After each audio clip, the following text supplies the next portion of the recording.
Hello, how are you guys doing? What's going on? What's going on? Anyway, as you can tell, I cut my hair. And I'm here to give you some tips on how to do a style similar to this or just how to cut this hair, period. I did not go in on naturaling up the ends with the razor like I usually do. I just did a really simple, let me put this back in the middle, really simple blunt cut where it's longer in the front and it gets shorter on the shoulders. Very Cleopatra-esque, asymmetrical if you want to call it. So that's what I'm here to show you today. Right off the bat, step number one is, when cutting curly or kinky hair, don't pull the hair. At least, a better way to say that is, if you're going to use one method, stick with that one method. I find that with this hair, it's easy to just kind of lay it flat and snip, because you kind of position it where you want it to hang and cut it there, and that's where it is. If you pull this hair and then cut it where you think it's going to land, it's going to end up shorter just because this hair is not straight. So it'll want to go back up into its curl pattern, and then you'll end up with something shorter than you originally planned for. So if you want to pull all the hair and do that, absolutely fine. Cut everything when you pull it and cut. But if you want to kind of gauge where it's going to lay first, then don't pull it. Just lay it down and cut. You're going to need some really sharp scissors, a weed whacker, some lawn shears, something of that sort. I have these scissors and not extremely sharp, so it takes me a little longer to like go through each piece. But if that's the case, then go ahead and do it. Cutting hair is not a rush process. Take your time and everything will be all cool. What else was I going to tell you? With this hair, it's also easy to count out the lengths. So here's an example. With this side, this side was pretty freestyled,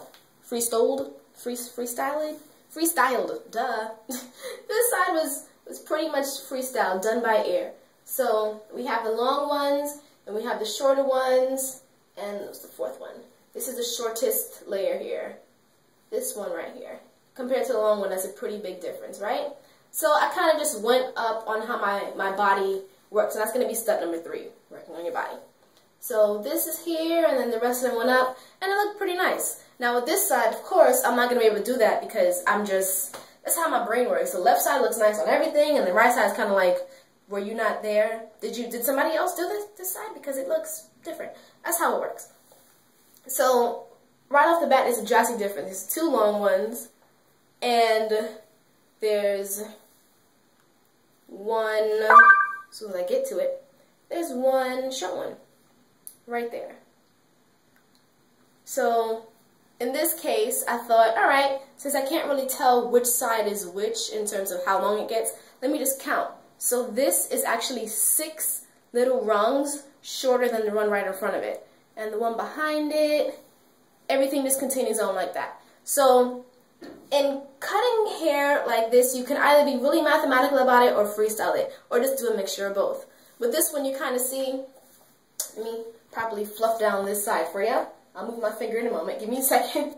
This side, you can see, okay, everything is doing well, really well. This side, let me put this back on that side. It's almost mimicking the same thing, but we still have the general, the general idea going on. It's not that much of a huge difference. So if you don't think you can freestyle one side, it's okay. Just mathematically correct the other side. That was 2. Number 3, use your body. Definitely use your body.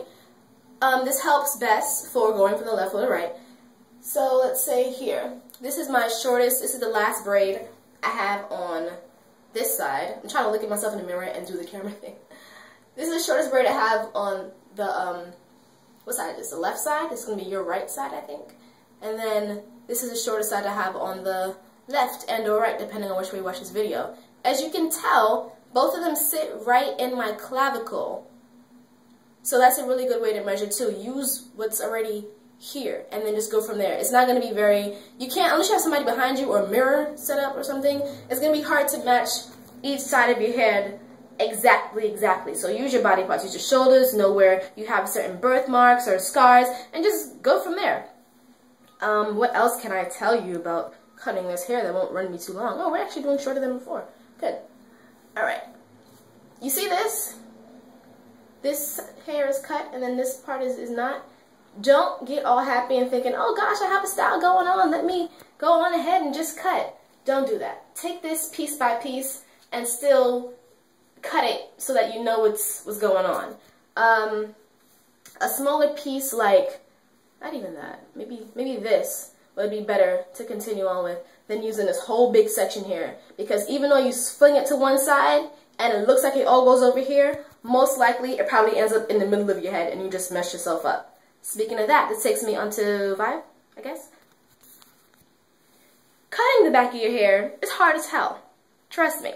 You know, I know. Braiding your hair, doing anything back there because you have no eyes and you're not like gymnastic Isha, it's hard to do it. So, one thing that you never want to do is pull one, you turn this way, pull one side of hair to the side here, and then pull the other hair that's directly next to it over here for an even cut. Because look, let me show you that. It does not work. See? If you pull it to the side, these are the same lengths. Behind me, these two are the exact same lengths, but to the side of me, one is significantly longer than the other. How to make sure that you don't do this? Try your best to pull it to the side, or rather pull it behind you. So we have these two. They're still pretty uneven until we go all the way back, and then voila. I'm sorry that you can't really see that, but you know what I'm talking about. Pull it to the back and cut from here, because this is how it's measured, as far back as you can go. If you have that thing where you can like pop out your arm and do stuff with it, then use that right now to make sure that these two are even. Because if you cut it, bring everything to the side, and then toss it back, it's going to look like a whole big choppy situation going on. It's not going to look nice. So that's that. That's all I can think of right now.